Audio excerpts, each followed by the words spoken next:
আমার মা দৌড়ে দেবো। ও আম্মা জান, জনম দুঃখিনী মা রে, ও গর্ভধারিণী মা, আমাকে একটু ইজাজত দাও, হুকুম দাও, আমি একটু সোনার মদিনা থেকে ফিরে আসি।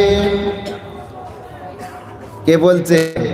পীর সাহেব, আলেম মানুষ, ভালো মানুষ, সৎ মানুষ। আর সৎ না হলে আল্লাহ কবরে ছাড়বে তো?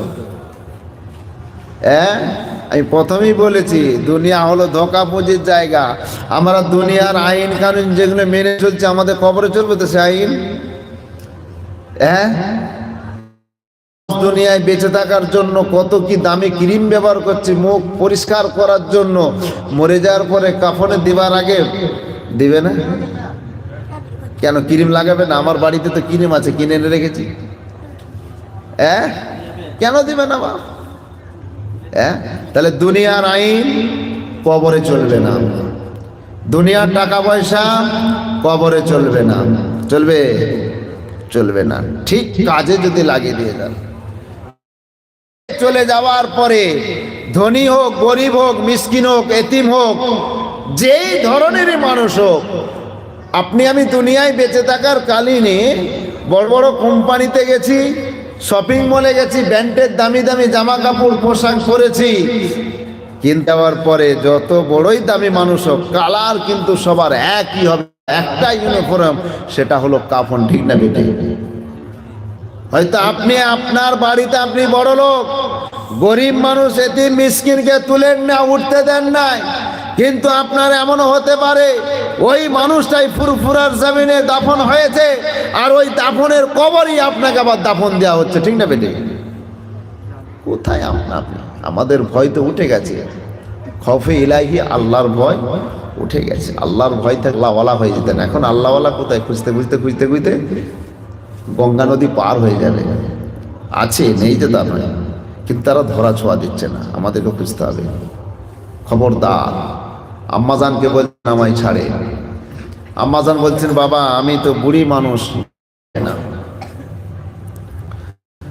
তোমার বাপ নেই, আছো, আমি আছি, যেতে হবে না, পরে যাবে। যাব। বলছেন না, চিন্তা করছেন তাই তো, আল্লাহর হুকুম, কিন্তু মায়ের হুকুমও তো আছে, মায়ের হুকুম যদি ছেড়ে দিই আল্লাহ নারাজ হয়ে যাবে। তা আমরা বিদেশে যাই, সত্যি করে বলেন, মা বাপকে বলি দোয়া করতে, বলি আমরা? খবরদার। আল্লাহ ওয়ালা বাপজি ভাইজানেরা, তরুণেরা, আল্লাহ পাক রব্বুল আলামিন আপনার আমার কপালটা বড় ভালো করেছেন। যাদের বাপ মা হায়াতে আছেন, আমি হায়াতে আছেন, যাদের বিবি হায়াতে আছেন, আর বাপ মায়েদেরও কপালটা ভালো, যাদের নেক সন্তান আছে। কেন? আল্লাহ পাক কবরে আমাল আর ঈমান, আমালে সলেহার ঈমান, যদি আমাল আর ঈমান না থাকে, আপনি কবরে নাজাত পাবেন না, ফুলসিরাতে নাজাত পাবেন না, ময়দানে মাহশরে নাজাত পাবেন না। আল্লাহ কবরে আপনার আমাল দেখবেন আর ঈমান দেখবেন। দুনিয়ার জমিনে আপনি কত না বিল্ডিং করেছে দেখবেন না, আপনি কোটা গাড়ির মালিক হয়েছে দেখবেন না, আপনি কোটা কোম্পানির ব্যবসা করেছেন দেখবেন না। আল্লাহ পাকের কবরে আপনার আমার আমাল আর ঈমান যদি ঠিক থাকে, পুঁজি থাকে, নাকি ফেরেশতার সওয়ালের জবাবটাও দিয়ে দেবেন। আল্লাহ পাকের হুকুম বিচার যেদিন আল্লাহ করবেন, ওই বিচারে আল্লাহর রহমতে আপনি আল্লাহর দয়ার জান্নাত নসিব হয়ে যাবে। সুবহানাল্লাহ না? কিন্তু সেটা কতটা করেছি আমরা? আমরা ভাবছি বড় ব্যান্ডের গাড়ি আছে, মরে যাবেন, কমর থেকে চাবি খুলে নেবে। যেই ফোনকে আপনি আমি কেউ ছাড়ি না, ছেড়ে দিই। বাথরুম গেলেও পকেটে ফোন। ঠিক না বেটে? বাথরুমে বিবি থাকে, পানি তুলে দিয়ে চলে যাবে, তুমি বাথরুম সেরে চলে এসো, কিন্তু যাওয়ার পরে সে ফোনও কিন্তু কেড়ে নেবে। ঠিক না বেটে? কাকে আপন বলছেন? আপন তো আল্লাহ, আল্লাহ রাসূল, কেউ নাই। আপনি যাকে আপন করছেন সেই তো পর।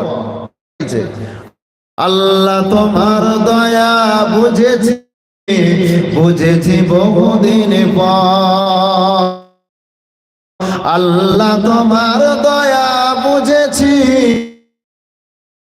বহুদিন পর, ভেবে তো আপন